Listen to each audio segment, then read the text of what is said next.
আসসালামু আলাইকুম সবাইকে। আশা করি সবাই অনেক ভালো আছেন। আজকের ভিডিওটা আমাদের গ্রামারের বেসিক শুরু করার প্রথম ভিডিও। আজকে আমরা একেবারে সেন্টেন্স, ক্লজ অ্যান্ড ফ্রেজ থেকে শুরু করব। Mainly sentence, but sentence, clause and phrase এগুলো খুবই ইন্টারকানেক্টেড। অধিকাংশ স্টুডেন্ট এগুলোর মধ্যে পার্থক্য বোঝে না, এগুলোকে আইডেন্টিফাই করতে পারে না। দ্যাটস ওয়াই সেন্টেন্সের আলোচনায় আমরা ক্লজ অ্যান্ড ফ্রেজের আলোচনাটাও নিয়ে আসছি। এই আলোচনাটা কেন করা জরুরি? অধিকাংশ ক্ষেত্রেই আমরা যখন পরীক্ষা দিই তখন ছোট ছোট সেন্টেন্স থাকে, কিন্তু যখন অ্যাকচুয়ালি আমরা কোনো ইংরেজি উপন্যাস, ইংরেজি কোনো একাডেমিক রাইটিং অথবা আমরা কোনো ফিলোসফিক্যাল বই যখন পড়তে যাই, তখন আমরা এক একটা সেন্টেন্স লম্বা লম্বা দেখি। আমার মনে আছে আমি একটা বই পড়তে যাচ্ছিলাম যেখানে হাফ পৃষ্ঠা একটা সেন্টেন্স, পুরো এক পৃষ্ঠা একটা সেন্টেন্স, এরকমও সেন্টেন্স আছে। সো এই সেন্টেন্সগুলো বুঝতে হলে সেন্টেন্সের প্রত্যেকটা পার্টকে আলাদা আলাদাভাবে আইডেন্টিফাই করতে হবে। যদি প্রত্যেকটা পার্টকে আমি আলাদা আলাদাভাবে আইডেন্টিফাই করতে না পারি, তাহলে আমি পুরো সেন্টেন্সটা বুঝবো না। যেই কারণে সেন্টেন্সের পার্টগুলো কি, কোন পার্ট আরেকটা পার্টের সাথে কীভাবে কানেক্টেড, এই জিনিসটাকে বুঝতে হবে। যে জিনিসটা বুঝতে হলে আমাদেরকে সেন্টেন্স, ক্লজ অ্যান্ড ফ্রেজ এই তিনটা আইডিয়া সম্পর্কেই জানতে হবে। তো প্রথমেই চলেন আমরা একটা উদাহরণ দিয়ে শুরু করি। অবশ্যই ছবিটা এআই দিয়ে বানানো, ইগনোর দ্যাট। ধরেন আমরা একটা সেন্টেন্সের মুখোমুখি হলাম। সেন্টেন্সটা বলছে যে Rahim, a tall man, waited for the bus because the bus was late. এখানে দুইটা জিনিস যদি আমি আপনাদেরকে আইডেন্টিফাই করতে বলি, a tall man, the bus was late. আমি যদি বলি এই টল ম্যান এইটা কি, দ্য বাস ওয়াজ লেট এইটা কি, এবং রহিম থেকে শুরু করে লেট পর্যন্ত এইটা কি।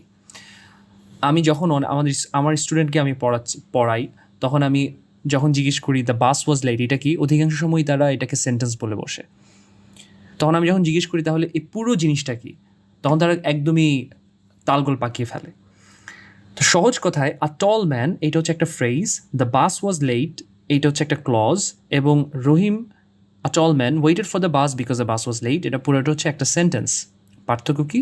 সেন্টেন্স হচ্ছে পুরো একটা আইডিয়া, পুরো কথাটা হচ্ছে সেন্টেন্স, আর a tall man, the bus was late এগুলো হচ্ছে ক্লজ অ্যান্ড ফ্রেজ, এগুলো সেন্টেন্সের পার্ট।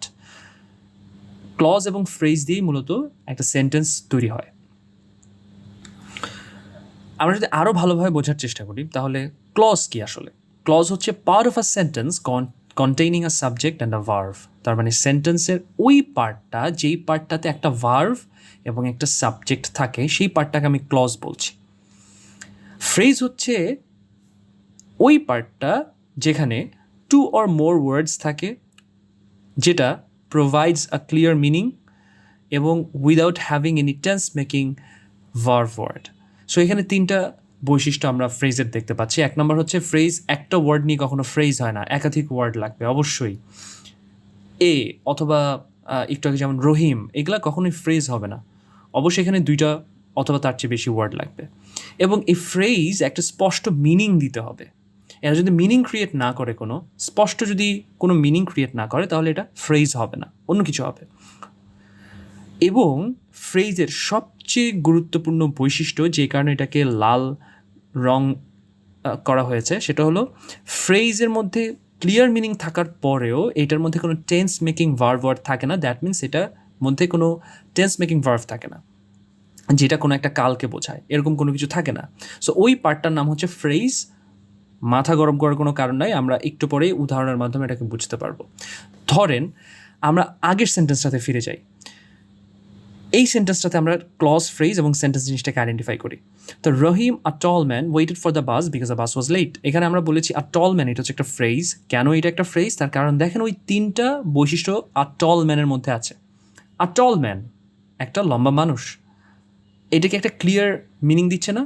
অবশ্যই একটা ক্লিয়ার মিনিং দিচ্ছে, একটা লম্বা মানুষ।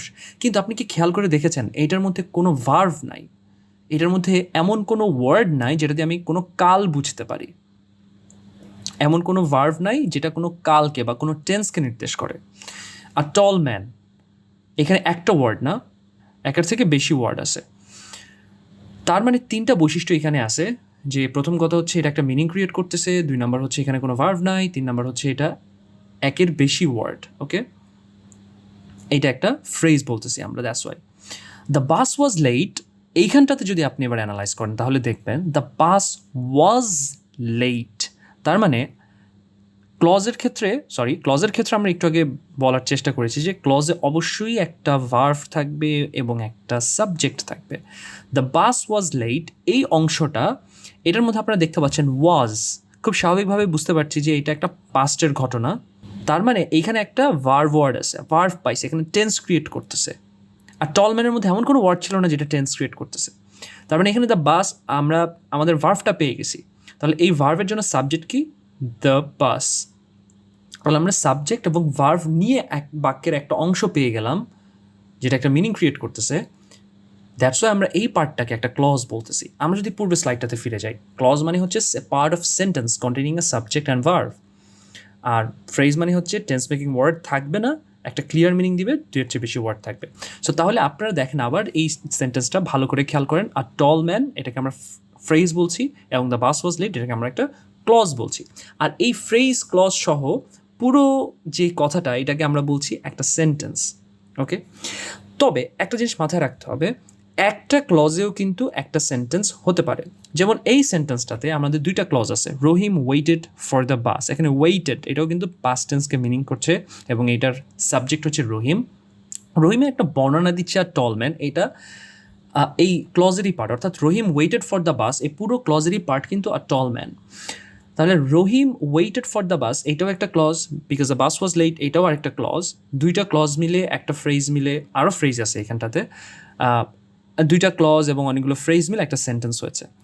অনেক ক্ষেত্রে একটা ক্লজেও একটা সেন্টেন্স হয়ে যেতে পারে, সেখানে সেন্টেন্স এবং ক্লজের মধ্যে অনেক সময় আপনি পার্থক্য নাও করতে পারেন, সেখানে ভয় পাওয়ার কোনো কারণ নাই। আমরা একটা দুইটা উদাহরণ দেখি।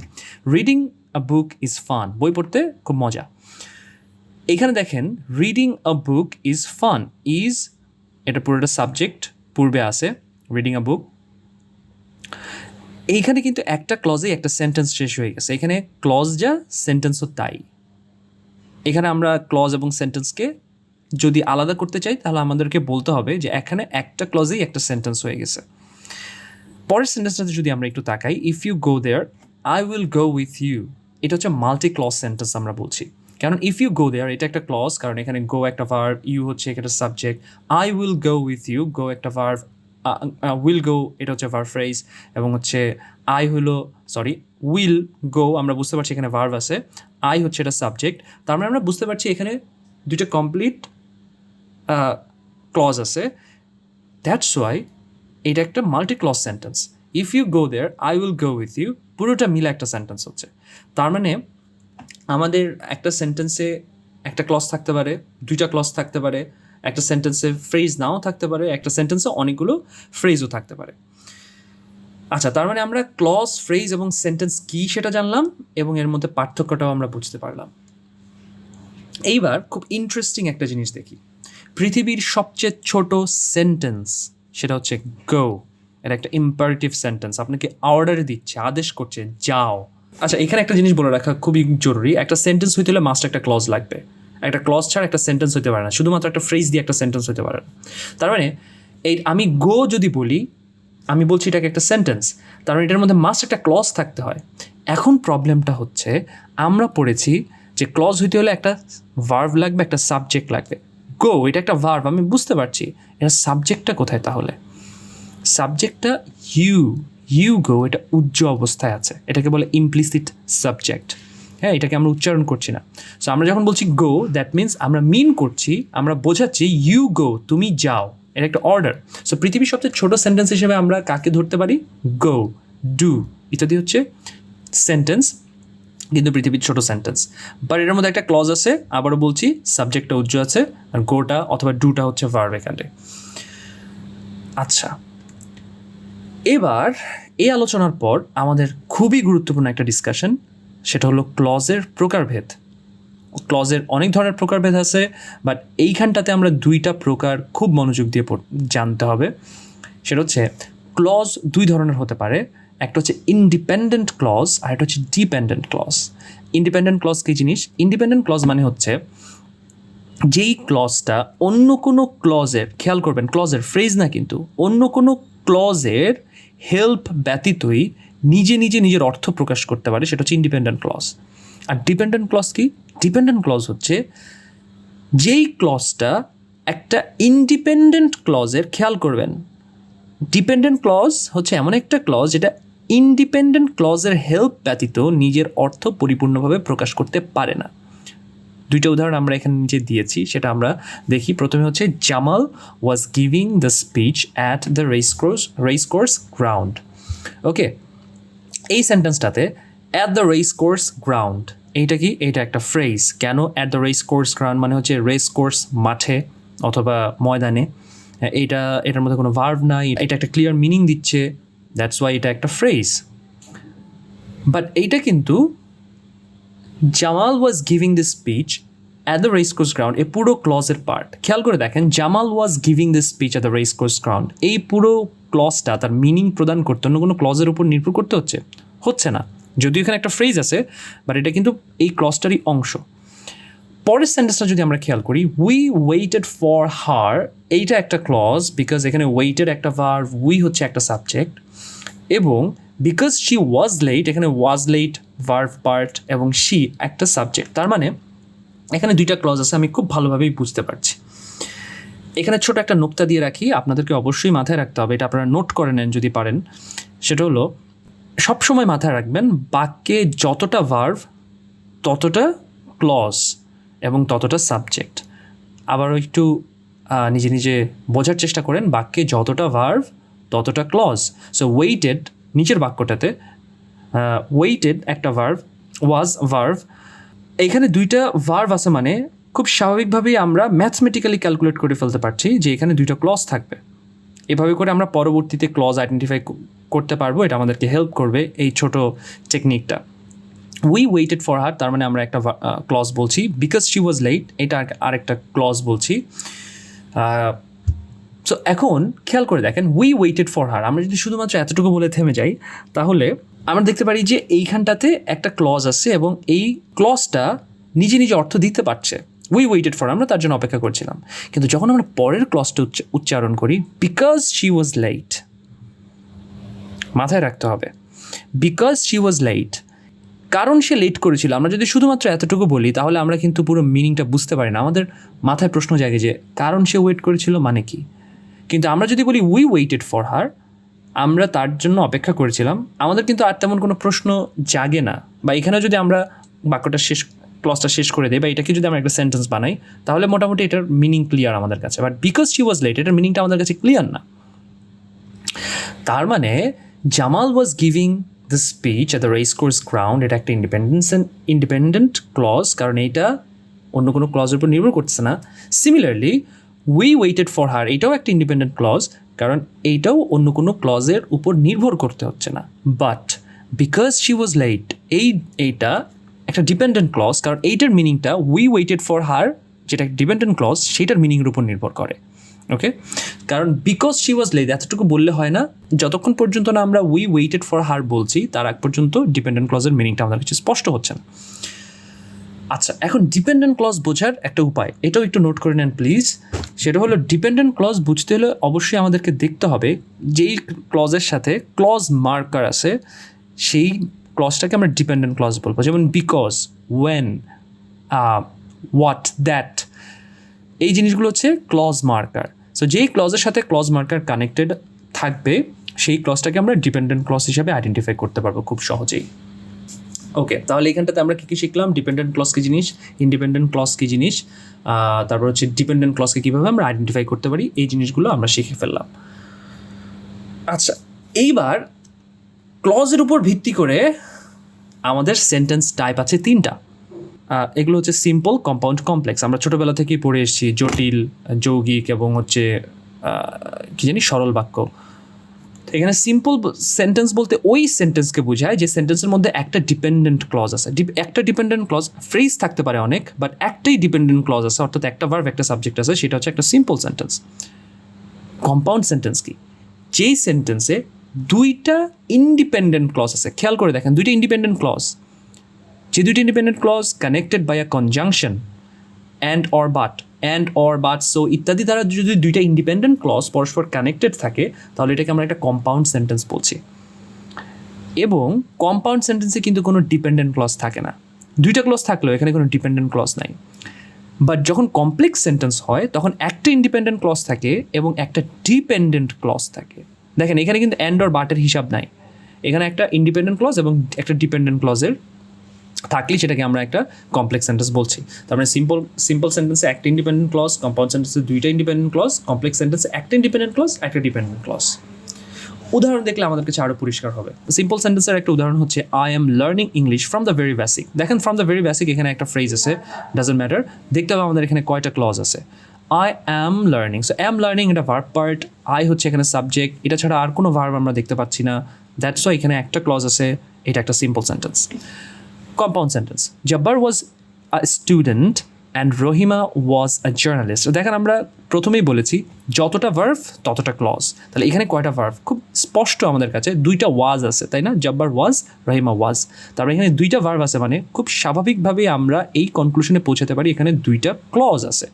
আচ্ছা তাহলে ভার্ভগুলোর জন্য সাবজেক্ট আছে কিনা আমরা একটু খেয়াল করে দেখি। প্রথম ওয়াজের জন্য জব্বার হচ্ছে সাবজেক্ট, দ্বিতীয় ওয়াজের জন্য রহিমা হচ্ছে সাবজেক্ট। তারপরে আমরা দেখতে পাচ্ছি ভার্ভ দুইটা, সাবজেক্ট দুইটা, দ্যাট মিনস এখানে দুইটা ক্লজ আছে নিশ্চিত। তাহলে এখন আমরা দেখি যে এই দুইটা ক্লজ ইন্ডিপেন্ডেন্ট নাকি ডিপেন্ডেন্ট। আমরা দেখতে পাচ্ছি জব্বার ওয়াজ এ স্টুডেন্ট, এতটুকু পর্যন্ত বলে থেমে গেলে মিনিং ক্লিয়ার। রহিমা ওয়াজ এ জার্নালিস্ট, এতটুকু পর্যন্ত থেমে গেলে ক্লিয়ার। মাঝখানে অ্যান্ড দিয়ে দুইটা ইন্ডিপেন্ডেন্ট ক্লজ যুক্ত আছে, তার মানে খুব স্বাভাবিকভাবে আমরা বুঝতে পারছি এটা একটা কম্পাউন্ড সেন্টেন্স। ওকে, আচ্ছা এইবার আসি একটা কমপ্লেক্স সেন্টেন্সে। We will go to Chapai, Chapai মানে Chapai Nawabganj, when it is time for the mangoes to ripe, মানে যখন আম পাকবে, আম পাকার সময় হবে তখন আমরা চাপাই নবাবগঞ্জ যাব। আমরা অনেকেই যাইতে চাই তাই না, আমার অনেক বন্ধু বিজনেস করে, তারা ওই সময়টাতে চাপাই নবাবগঞ্জ যায়। সো এইটাকে আমরা বলতেছি একটা কমপ্লেক্স সেন্টেন্স, কারণ কমপ্লেক্স সেন্টেন্সেও কিন্তু অ্যাটলিস্ট দুইটা ক্লজ লাগে। আমরা দেখতে পাচ্ছি উই উইল গো, এটা ভার্ভ পার্ট, এখানে একটা ভার্ভ, প্রথম ভার্ভটা আমরা পাইছি ইট ইজ, তাহলে এখানে ইজ আরেকটা ভার্ভ আছে, খেয়াল করে দেখেন। এছাড়া আর কোনো ভার্ভ ওয়ার্ড কিন্তু আপনি দেখতে পাচ্ছেন না এখানটাতে। খুব স্বাভাবিকভাবে আমরা কনক্লুড করতে পারি যেখানে দুইটা ক্লজ আছে, তাহলে দুইটা ক্লজ কি দুইটা ইন্ডিপেন্ডেন্ট উপরের কম্পাউন্ড সেন্টেন্সের মতো না। কেন? কারণ আমরা দেখতে পাচ্ছি ওয়েন বলতে একটা বা ওয়েন নামক একটা ক্লজ মার্কার এখানে আছে। সো যেখানে ক্লজ মার্কার থাকবে আমরা খুব স্বাভাবিকভাবেই বুঝতে পারি যে এখানে একটা ডিপেন্ডেন্ট ক্লজ আছে। এছাড়াও আমরা মিনিং দিয়েও কিন্তু বুঝতে পারি, যেমন we will go to Chapai when, তার মানে বুঝতে পারতেছি যে চাপাই পর্যন্ত একটা কথা, এই কথাটা পর্যন্ত যদি থেমে যায় বা এই ক্লজটা পর্যন্ত যদি থেমে যায় আমাদের কাছে মিনিংটা স্পষ্ট কিনা। ইয়েস স্পষ্ট, উই উইল গো টু চাপাই, আমরা চাপাই যাব। কিন্তু পরের অংশটা থেকে যদি আমি শুরু করি, when it is time for the mangoes to ripe, যখন ম্যাঙ্গো পাকার সময় হয়েছে বা সময় হবে, এই অংশটাতে যখন ম্যাঙ্গো পাকার সময় হবে শুধুমাত্র এতটুকু কথা বললে কিন্তু আমার মিনিংটা স্পষ্ট হয় না। এটা অবশ্যই আমাকে আগে উই উইল গো টু চাপাই অংশটা বলতে হয়। তার মানে উই উইল গো টু চাপাই এটা যেহেতু নিজে নিজে মিনিং ক্রিয়েট করতে পারতেছে, এটা একটা ইন্ডিপেন্ডেন্ট ক্লজ। আর when it is time for the mangoes to ripe, এটা যেহেতু নিজে নিজে মিনিং ক্রিয়েট করতে পারতেছে না, এটা হচ্ছে একটা ডিপেন্ডেন্ট ক্লজ। সো আমরা বুঝতে পারলাম কমপ্লেক্স কম্পাউন্ড সিম্পল সেন্টেন্স কীভাবে হয়। এখন আপনাদের অনেকের প্রশ্ন হচ্ছে ভাইয়া এই জিনিসগুলো পড়ে কী লাভ? লাভ হচ্ছে আপনি যখন এই সেন্টেন্সগুলো ছোটো ছোটো আপনি বুঝতে পারছেন, কিন্তু যেই সেন্টেন্সগুলো অনেক বড় বড় থাকবে সেইখানে যদি আপনি পার্ট বাই পার্ট এই সেন্টেন্সগুলোকে আলাদা করতে না পারেন, ঠিক এই ছোটো ছোটো সেন্টেন্সগুলোকে যেরকম আমরা পার্ট বাই পার্ট আলাদা করলাম, তাহলে কিন্তু আপনি ওই সেন্টেন্সগুলোর মিনিং বুঝবেন না। যেই সেন্টেন্সটা আধা পেজ, সেই সেন্টেন্সটা সিম্পল, কম্পাউন্ড নাকি কমপ্লেক্স, এটা যদি আপনি বুঝতে না পারেন তাহলে কিন্তু আপনি বুঝবেন না যে মিনিংটা এখানে কীভাবে কানেক্টেড। আচ্ছা, এরপরে আরেকটা সাধারণত আমাদের বাংলাদেশের গ্রামার বইতে এই সেন্টেন্সটা পড়ানো হয় না, আরেক ধরনের সেন্টেন্স আছে, সেটা হচ্ছে কমপ্লেক্স কম্পাউন্ড সেন্টেন্স। যেই সেন্টেন্সের মধ্যে কমপ্লেক্স এবং কম্পাউন্ড উভয় স্ট্রাকচারই পাওয়া যায়। যেমন নিচের যেই সেন্টেন্সটা, এইটা একটু বড় আগের সেন্টেন্সগুলো থেকে। যেমন এই সেন্টেন্সটা হচ্ছে when the driver started the bus, the boy grabbed his umbrella from the bench and he hurried to catch the bus near the market. দেখেন একটা লম্বা সেন্টেন্স, রাইট? অধিকাংশ সময় আমরা এত লম্বা সেন্টেন্স পড়ে অভ্যস্ত না, হয়তো যারা অনেক ভালো ইংরেজি পড়ি বা ইংরেজি নোভেল নিয়মিত পড়ি, ইংরেজি লিটারেচার নিয়মিত পড়ি, তারা হয়তো বা এই ধরনের সেন্টেন্সের সাথে খুবই পরিচিত। বাট আমরা যারা একেবারে বেসিক থেকে শুরু করতে যাচ্ছি তারা কিন্তু এত লম্বা লম্বা সেন্টেন্সের সাথে পরিচিত না। অনেকেরই হয়তো এই সেন্টেন্সটার মিনিং বুঝতে খুব প্যারা লাগতেছে, বুঝতে পারতেছেন না যে আসলেই তো এত লম্বা সেন্টেন্সটার মানে কি। ভয়ের কোনো কারণ নাই, আমরা এই সেন্টেন্সটাকে ডাইসেক্ট করব। এখন এই কমপ্লেক্স কম্পাউন্ড সেন্টেন্সটাকে ডাইসেক্ট করব, বুঝবো আমরা যে এটা কেন এটাকে কমপ্লেক্স কম্পাউন্ড সেন্টেন্স বলা হচ্ছে এবং এইটার পার্ট কোনটা কোনটার সাথে কানেক্টেড। ওকে, সো আমরা ক্লজ ফ্রেজ আইডেন্টিফাই করব সবার আগে এই সেন্টেন্স থেকে। ওকে, তাহলে ক্লজ আইডেন্টিফাই করতে হলে আমাদেরকে কী করতে হবে? একটু আগে বলেছি আগে ভার্ব আইডেন্টিফাই করতে হবে। তাহলে আমরা ভার্ব আইডেন্টিফাই করা শুরু করি। When the driver started the bus. Well, আমরা আমাদের প্রথম ভার্বটা পেয়ে গেছি, স্টার্টেড। ওকে, আচ্ছা, তারপরে পরে দেখি তো আর কোনো ভার্ব আছে কিনা। The boy grabbed his umbrella from the bench. Okay, এইখানে কিন্তু গ্র্যাবড একটা ভার্ব আমরা পেয়ে গেছি। কীভাবে আমরা পাইছি এটা? কারণ খুব স্বাভাবিকভাবে এটা পাস্টে আছে, সো পাস্ট থাকা মানেই এটা একটা ভার্ব, রাইট? আবার এখানে একটা ভুল করলে চলবে না, পাস্ট থাকা মানে এটাকে ভার্ব, এই কনক্লুশনে আমরা যাইতে পারবো না, বাট এখানে আমরা স্পষ্টতই দেখতে পাচ্ছি যে এখানে গ্র্যাবড এটা একটা ভার্বের কাজ করতেছে। আচ্ছা, তারপরে আমরা পড়ে দেখি, and he hurried to catch the bus near the market. এখানে hurried দেখতে পাচ্ছি আমরা, তার মানে আমরা বুঝতে পারছি এখানে তিনটা ক্লজ আছে, তাই না? তিনটা ভার্ব, তিনটা ক্লজ। আচ্ছা, ভার্ব তো আমরা পেলাম, সাবজেক্ট দেখি স্টার্টের জন্য সাবজেক্ট কোনটা? The driver. The driver started, তাই না? স্টার্টের কাজটা কী করছে? The driver. Grabbed, the boy grabbed, তার মানে গ্র্যাবডের কাজটা করছে দ্য বয়, বয় হচ্ছে এটাকে ধরছে। হি হরিড, তার মানে আমরা তিনটা সাবজেক্টও পেয়ে গেছি, তার মানে তিনটা ক্লজ আমরা আইডেন্টিফাই করলাম। ক্লজগুলো কী কী আমরা যদি দেখি, when the driver started the bus, এইটা হচ্ছে একটা clause. The boy grabbed his umbrella from the bench, এইটা আরেকটা clause. He hurried to catch the bus near the market, এইটা আরেকটা ক্লজ। তার মানে দেখেন প্রত্যেকটা ক্লজ আমরা ভাগ করার ফলে সেন্টেন্সটা কিন্তু আমাদের কাছে আরও পরিষ্কার হয়ে গেছে, তাই না? when the driver started the bus, এতটুকু একটা মিনিং দিচ্ছে। The boy grabbed his umbrella from the bench, এতটুকু একটা মিনিং দিচ্ছে। এবং হি hurried two catch the bus near the market, এতটুকু আরেকটা মিনিং দিচ্ছে। তো খুব সহজেই আমরা সেন্টেন্সটাকে বিভিন্ন ভাগে ভাগ করে ফেললাম। এখন আসেন আমরা ফ্রেজটাকে আইডেন্টিফাই করি। আচ্ছা, ক্লজের এখানে আমরা একটু আলোচনা করতে হবে, সেটা হচ্ছে আমরা যদি এই জায়গাটাতে একটু খেয়াল করে দেখি, তিনটা ক্লজ আছে, তাহলে ইন্ডিপেন্ডেন্ট ক্লজ এবং ডিপেন্ডেন্ট ক্লজ আমরা ভাগ করি। আচ্ছা, ইন্ডিপেন্ডেন্ট এবং ডিপেন্ডেন্ট ক্লজের মধ্যে পার্থক্যটা কি? পার্থক্য হচ্ছে ইন্ডিপেন্ডেন্ট ক্লজ নিজে নিজে মিনিং দিবে, আর ডিপেন্ডেন্ট ক্লজ ইন্ডিপেন্ডেন্ট ক্লজের উপর নির্ভর করবে তার মিনিংয়ের জন্য, বা ইন্ডিপেন্ডেন্ট ক্লজ নিজে নিজে মিনিংটা স্পষ্টভাবে দিতে পারবে না। ডিপেন্ডেন্ট ক্লজ এবং ডিপেন্ডেন্ট ক্লজ বের করার জন্য আমরা খুব ইম্পর্ট্যান্ট একটা জিনিস পড়েছি, যে যেই ক্লজের সাথে ক্লজ মার্কার যেমন ওয়েন, হাউ, হোয়াট, দ্যাট ইত্যাদি কানেক্টেড থাকবে, সেই পার্টটাকে আমরা ডিপেন্ডেন্ট ক্লজ বলে দেব। তাহলে এখানে দেখেন অ্যান্ডের আগ পর্যন্ত যদি আমরা খেয়াল করি, when the driver started the bus, the boy grabbed his umbrella from the bench. The boy grabbed his umbrella from the bench, এতটুকু যদি আমি বলি মিনিংটা আমাদের কাছে স্পষ্ট। মিনিংটা কি? দ্য বয়, বাচ্চাটা বা ছেলেটা, grabbed his umbrella, তার আমব্রেলা নিল, ফ্রম দ্য বেঞ্চ, বেঞ্চ থেকে তার আমব্রেলা নিল বা তার ছাতা নিল। দেখেন এই পার্টটা আমি যদি আমি যখন বলছি তখন কিন্তু নিজে নিজে মিনিং দিতে পারছে, বাট প্রথম পার্টটা যদি আমি বলি, when the driver started the bus, যখন ড্রাইভার বাস চালু করলো, যখন ড্রাইভার বাস চালু করলো, এতটুকু বললে আমার মনে আরও প্রশ্ন জাগে, কখন বাস চালু করলো, তাই না? অনেকগুলো প্রশ্ন আমার মাথায় ঘুরপাক খায়। তাহলে এই পার্টটাকে খুব সহজে, এবং when একটা ক্লজ মার্কার যুক্ত আছে এটার সাথে, খুব স্বাভাবিকভাবে আমরা বুঝতে পারছি যে ওয়েন থেকে শুরু করে দ্য বাস পর্যন্ত এইটা ডিপেন্ডেন্ট ক্লজ। তারপরে এই ডিপেন্ডেন্ট ক্লজের মিনিং কার উপর নির্ভর করতেছে? The boy grabbed his umbrella from the bench, এটার উপর। তাহলে আমরা একটু মিনিংটা করে ফেলি। প্রথমে আমরা ইন্ডিপেন্ডেন্ট ক্লজের মিনিংটা করি। The boy grabbed his umbrella from the bench, ছেলেটা বেঞ্চ থেকে তার ছাতা নিল যখন, এবার আমরা চলে যাব ডিপেন্ডেন্ট ক্লজের পর, যখন, ওয়েন, যখন দ্য ড্রাইভার, চালক বাস চালু করলো, যখন ড্রাইভার বাস চালু করলো তখন ছেলেটা বেঞ্চ থেকে তার আমব্রেলা নিল।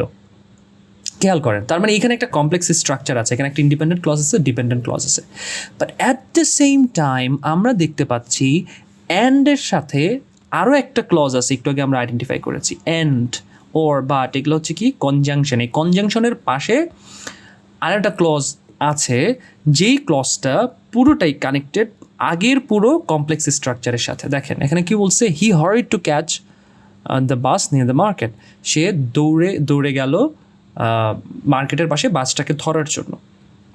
তাহলে এইখানটাতে এক পাশে প্রথম অংশতে ওয়েন থেকে বেঞ্চ পর্যন্ত একটা কমপ্লেক্স স্ট্রাকচার আছে, and at the same time and দিয়ে এখানে আরেকটা ইন্ডিপেন্ডেন্ট ক্লজ যুক্ত করা আছে, তাই না? হি হরিড টু ক্যাচ দ্য বাস নিয়ে দ্য মার্কেট, এটা একা একা নিজের মিনিং দিতে পারতেছে, এখানে কোনো ক্লজ মার্কার নাই, দ্যাটস ওয়াই আমরা এটাকে একটা ইন্ডিপেন্ডেন্ট ক্লজ বলতেছি। তার মানে এখানে অ্যান্ড দিয়ে আরেকটা ইন্ডিপেন্ডেন্ট ক্লজ যুক্ত আছে, এই কারণে এটাকে একটা কমপ্লেক্স কম্পাউন্ড সেন্টেন্স বলে। কারণ আমরা কম্পাউন্ড সেন্টেন্সের সংজ্ঞায় দেখেছি যে অ্যান্ড অর বার দ্বারা যদি দুইটা ক্লজ পরস্পর ইন্ডিপেন্ডেন্ট ক্লজ পরস্পর কানেক্টেড থাকে তাহলে সেটাকে আমরা কম্পাউন্ড সেন্টেন্স বলি। তো এই সেন্টেন্সটাতে অ্যান্ড দিয়ে একটা ইন্ডিপেন্ডেন্ট ক্লজ কানেক্টেড আছে একটা কমপ্লেক্স সেন্টেন্সের সাথে, যেই কারণে আমরা এটাকে কমপ্লেক্স কম্পাউন্ড সেন্টেন্স বলছি।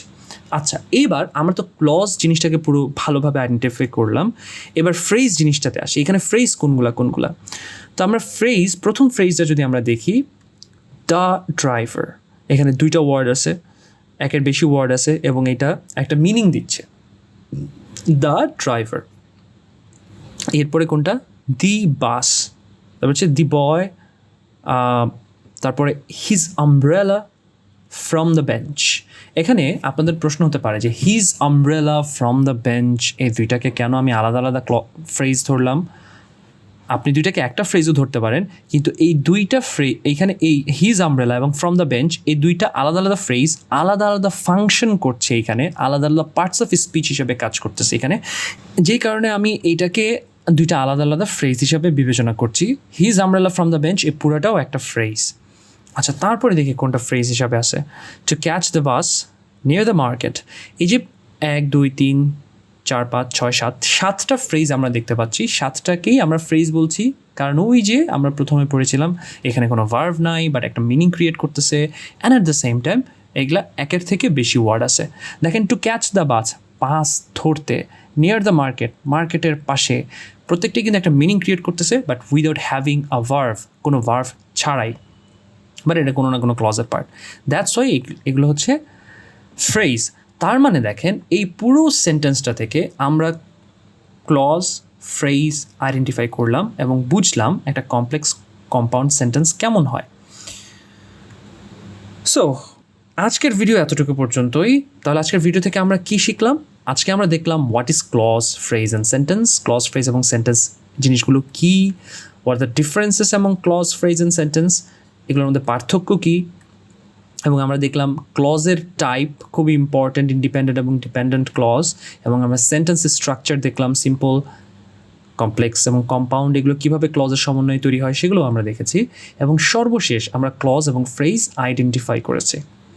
ওকে, সো আজকের ভিডিওটা এতটুকু পর্যন্তই। সামনে আমরা সেন্টেন্সের আরও কিছু বেসিক ডিসকাশন নিয়ে আসবো। সেই পর্যন্ত সবাই ভালো থাকবেন, দোয়া রাখবেন, এবং আপনাদের যদি কোনো প্রশ্ন থাকে তাহলে অবশ্যই কমেন্ট বক্সে প্রশ্ন করবেন।